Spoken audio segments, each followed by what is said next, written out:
Prabhu Nityananda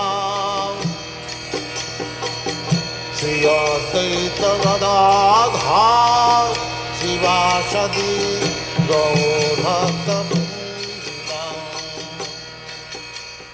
Krishna Productions presents a narration of the book Teachings of Lord Chaitanya. It was written by His Divine Grace A.C. Bhaktivedanta Swami Prabhupada, the founder Acharya of the International Society for Krishna Consciousness.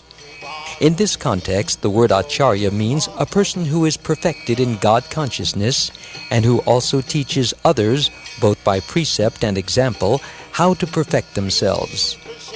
The book was published and copyrighted by the Bhaktivedanta Book Trust of Los Angeles, California in 1975, and all rights are reserved to it.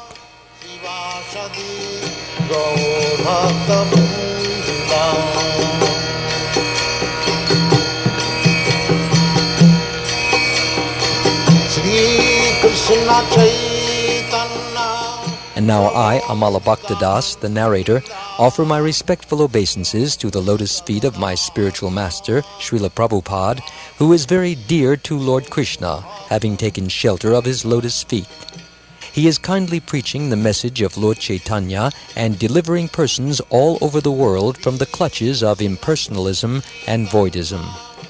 I pray that His Divine Grace may bestow His special mercy on me, so that I may recite His glorious words in such a way that whoever hears them may be inspired to want to know and love the Supreme Lord Sri Krishna, and thereby become eternally engaged in His transcendental devotional service. And now we begin the narration of Teachings of Lord Chaitanya, starting with the preface. Sri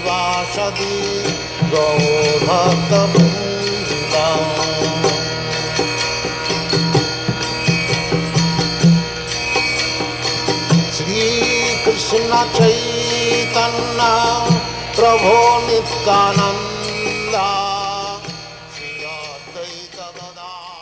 There is no difference between the teachings of Lord Chaitanya presented here and the teachings of Lord Krishna in Bhagavad-gita. The teachings of Lord Chaitanya are practical demonstrations of Lord Krishna's teachings. Lord Krishna's ultimate instruction in Bhagavad-gita is that everyone should surrender unto Him, Lord Krishna. Krishna promises to take immediate charge of such a surrendered soul. The Lord, the Supreme Personality of Godhead, is already in charge of the maintenance of this creation by virtue of His plenary expansion, Kshirodakashayi Vishnu.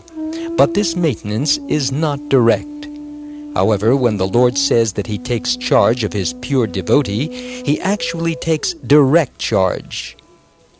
A pure devotee is a soul who is forever surrendered to the Lord, just as a child is surrendered to his parents or an animal to its master.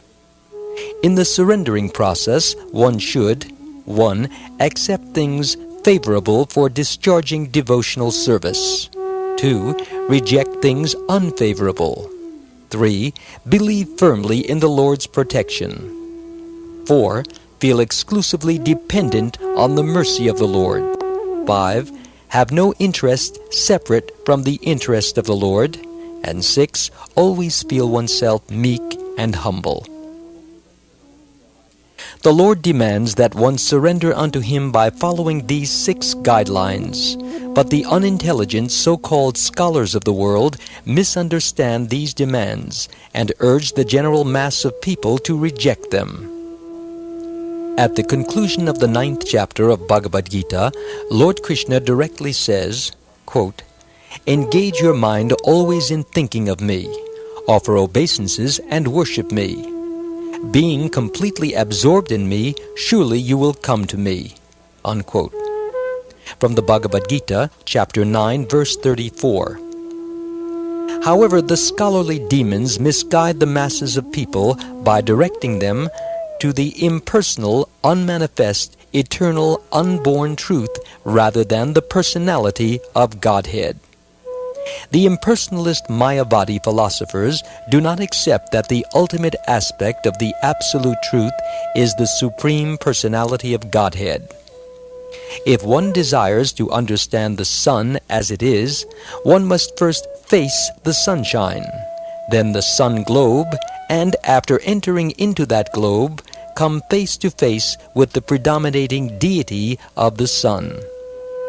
Due to a poor fund of knowledge, the Mayavadi philosophers cannot go beyond the Brahman effulgence, which may be compared to the sunshine. The Upanishads confirm that one has to penetrate the dazzling effulgence of Brahman before one can see the real face of the personality of Godhead.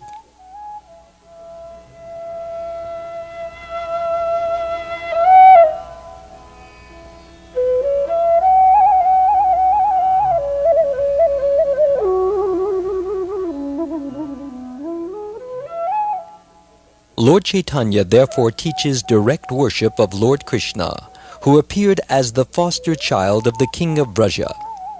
He also suggests that the place known as Vrindavan is as good as Lord Krishna, because there is no difference between the name, quality, form, pastimes, entourage, and paraphernalia of Lord Krishna and Lord Krishna himself.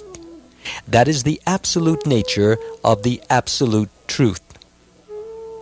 Lord Chaitanya also recommended that the highest mode of worship in the highest perfectional stage is the method practiced by the damsels of Vraja. These damsels, gopis or cowherd girls, simply loved Krishna without a motive for material or spiritual gain.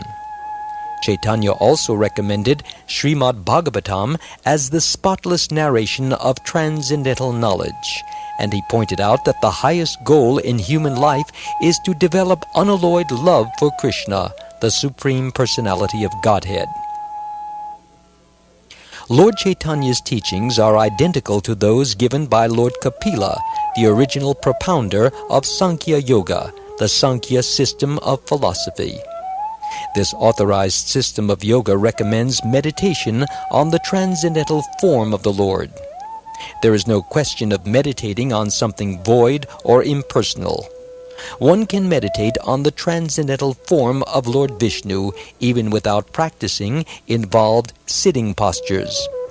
Such meditation is called perfect samadhi. This perfect samadhi is verified at the end of the 6th chapter of Bhagavad-gita, where Lord Krishna says, quote, "And of all yogis, he who always abides in me with great faith, worshipping me in transcendental loving service, is most intimately united with me in yoga and is the highest of all." Unquote. From the Bhagavad-gita, chapter 6, verse 47.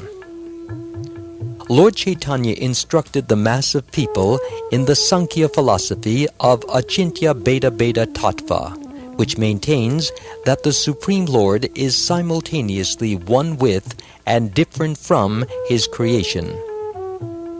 Lord Chaitanya taught this philosophy through the chanting of the holy name of the Lord.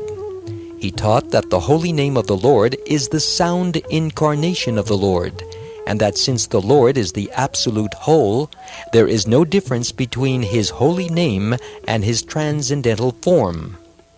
Thus, by chanting the holy name of the Lord, one can directly associate with the Supreme Lord by sound vibration.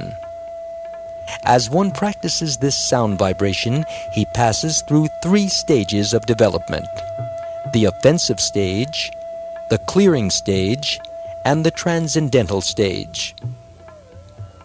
In the offensive stage, one may desire all kinds of material happiness. But in the 2nd stage, one becomes clear of all material contamination. When one is situated on the transcendental stage, he attains the most coveted position, the stage of loving God.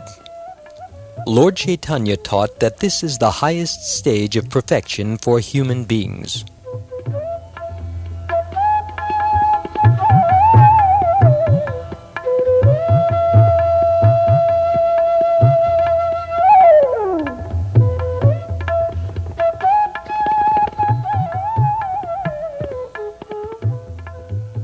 Yoga practice is essentially meant for controlling the senses. The central controlling factor of all the senses is the mind. Therefore, one first has to practice controlling the mind by engaging it in Krishna consciousness. The gross activities of the mind are expressed through the external senses, either for the acquiring of knowledge or the functioning of the senses in accordance to the will. The subtle activities of the mind are thinking, feeling, and willing.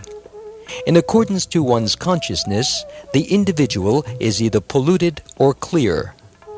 If one's mind is fixed on Krishna, his name, quality, form, pastimes, entourage, and paraphernalia, all one's activities, both subtle and gross, become favorable.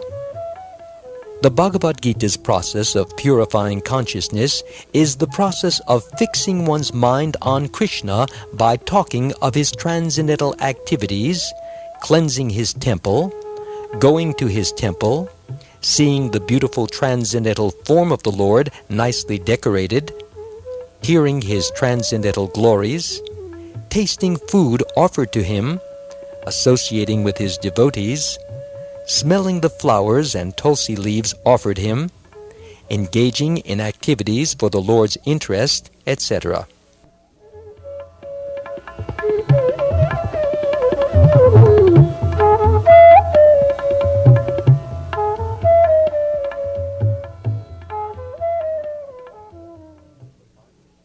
No one can bring the activities of the mind and senses to a stop, but one can purify these activities through a change in consciousness.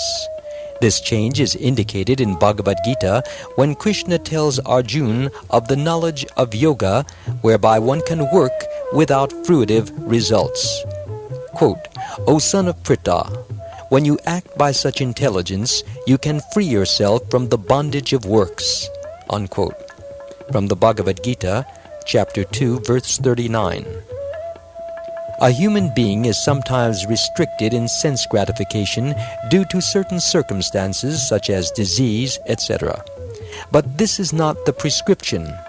Without knowing the actual process by which the mind and senses can be controlled, less intelligent men either try to stop the mind and senses by force, or they give in to them and are carried away by the waves of sense gratification. The regulative principles and the rules of yoga, the various sitting postures and breathing exercises performed in an attempt to withdraw one's senses from the sense objects, are methods meant for those who are too much engrossed in the bodily conception of life. The intelligent man who is situated in Krishna consciousness does not try to forcibly stop his senses from acting. Rather, he engages his senses in the service of Krishna. No one can stop a child from playing by leaving him inactive.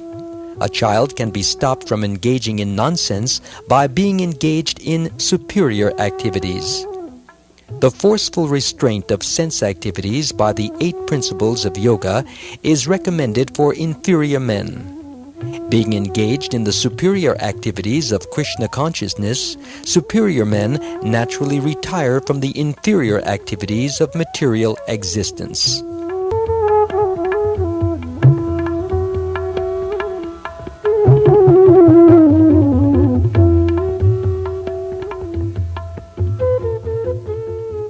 In this way, Lord Chaitanya teaches the science of Krishna consciousness. That science is absolute. Dry mental speculators try to restrain themselves from material attachment, but it is generally found that the mind is too strong to be controlled, and that it drags them down to sensual activities. A person in Krishna consciousness does not run this risk.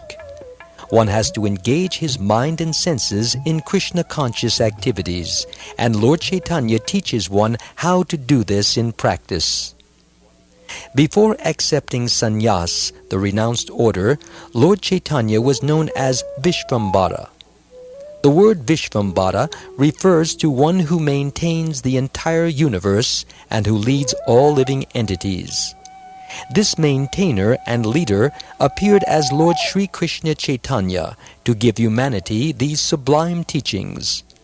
Lord Chaitanya is the ideal teacher of life's prime necessities. He is the most munificent bestower of love of Krishna. He is the complete reservoir of all mercies and good fortune. As confirmed in Srimad Bhagavatam, Bhagavad-gita, Mahabharata, and the Upanishads, he is the Supreme Personality of Godhead, Krishna himself, and he is worshipable by everyone in this age of disagreement. Everyone can join in his Sankirtan movement. No previous qualification is necessary.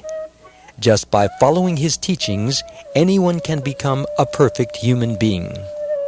If one is fortunate enough to be attracted by his features, one is to be successful in life. In words, those who are interested in attaining spiritual existence can be easily relieved from the clutches of Maya by the grace of Lord Chaitanya. These teachings presented in this book are none different from the Lord. Being engrossed in the material body, the conditioned soul increases the pages of history by all kinds of material activities. The teachings of Lord Chaitanya can help human society stop such unnecessary and temporary activities. By these teachings, humanity can be elevated to the topmost platform of spiritual activity. These spiritual activities actually begin after liberation from material bondage. Such liberated activities in Krishna consciousness constitute the goal of human perfection. The false prestige one acquires by attempting to dominate material nature is illusory. Illuminating knowledge can be acquired from the teachings of Lord Chaitanya, and by such knowledge one can advance in spiritual existence. Everyone has to suffer or enjoy the fruits of his activity. No one can check the laws of material nature which govern such things. As long as one is engaged in fruitive activity, he is sure to be baffled in an attempt to attain the ultimate goal of life. I sincerely hope that by understanding the teachings of Lord Chaitanya, human society will experience a new light of spiritual life, which will open the field of activity for the pure soul. Om Tat Sat. Signed, A.C. Bhaktivedanta Swami. March 14th, 1968, birthday of Lord Chaitanya at the Sri Krishna Temple in New York, New York.